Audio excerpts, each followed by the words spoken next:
Hello, I am Ann Dumaliang, Managing Trustee of the Masungi Deer Reserve.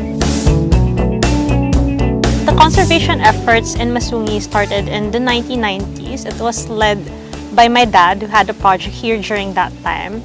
And for the last 25 years, have devoted a lot of his time to making sure that the place is restored from a barren landscape that it was before to what it is that we see here today.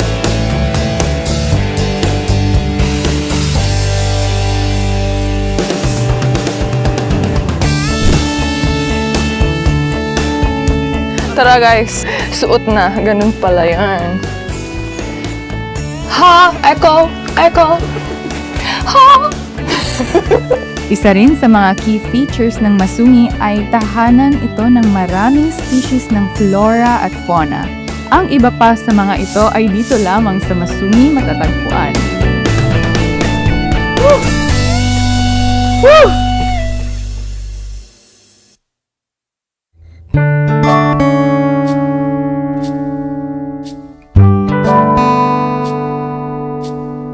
Okay guys, andito na tayo sa tagpuan ni Nanay, or also known as Quago. Kuya Romeo, bakit nga ba Quago yung tawag sa lugar na to, or tagpuan ni Nanay?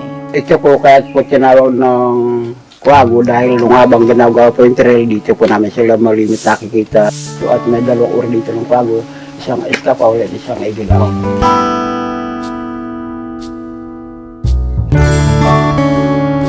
Sige, itry ko nga. Napaka-Instagrammable naman ito.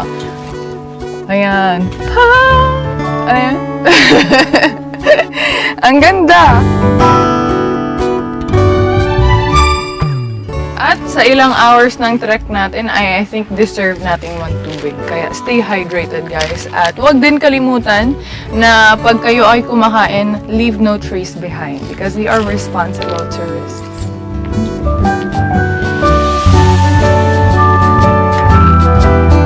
Here in Masungi, the dry seasons runs from November to April, while the wet season is from May to October. January naman is often the coolest month, while May is often the hottest. So choose your booking date wisely. Nasa kabilang bundok na tayo. Talaga ba? Kung mapagod ay pwedeng magpahinga. May mga areas sa trail na designated para tambayan.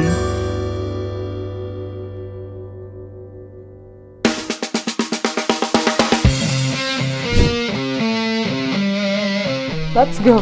2015, 2016, that was when we created the Masungi Deer Reserve. And we did that with the intent of creating an experience that will allow people to love the place the way we learned to love it as we were growing up together with it. Kuya Romeo, pag nagbo-book po yung by group na trekking, ilan po yung maximum? Ang maximum po ay 14, ang minimum po ay 7.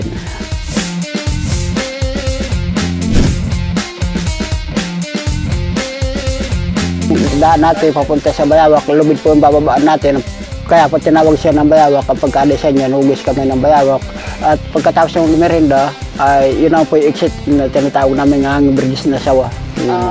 Hanging bridge na sawa.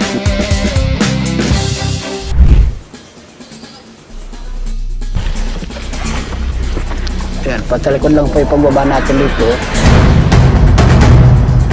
OMG. Totoo nga, save the best for last dahil di ko in-expect kung gaano kataas at ka-extreme ang final boss as the final route natin na Bayawak. Wait lang. Oh my God. Kasi medyo may fear of heights ako. Konti lang naman. Pero kinabahan ako sa mga gamit ko. Wow. Grabe. Slowly but surely. Oh my. Kasi yung sapatos dumidikit siya dito. Pag tinatanggal mo siya, mahirap siya tanggalin minsan. Oh my God.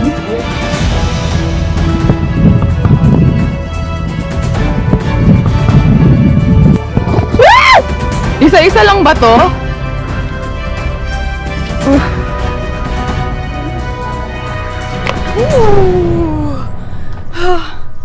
I survived. Thank you, Lord.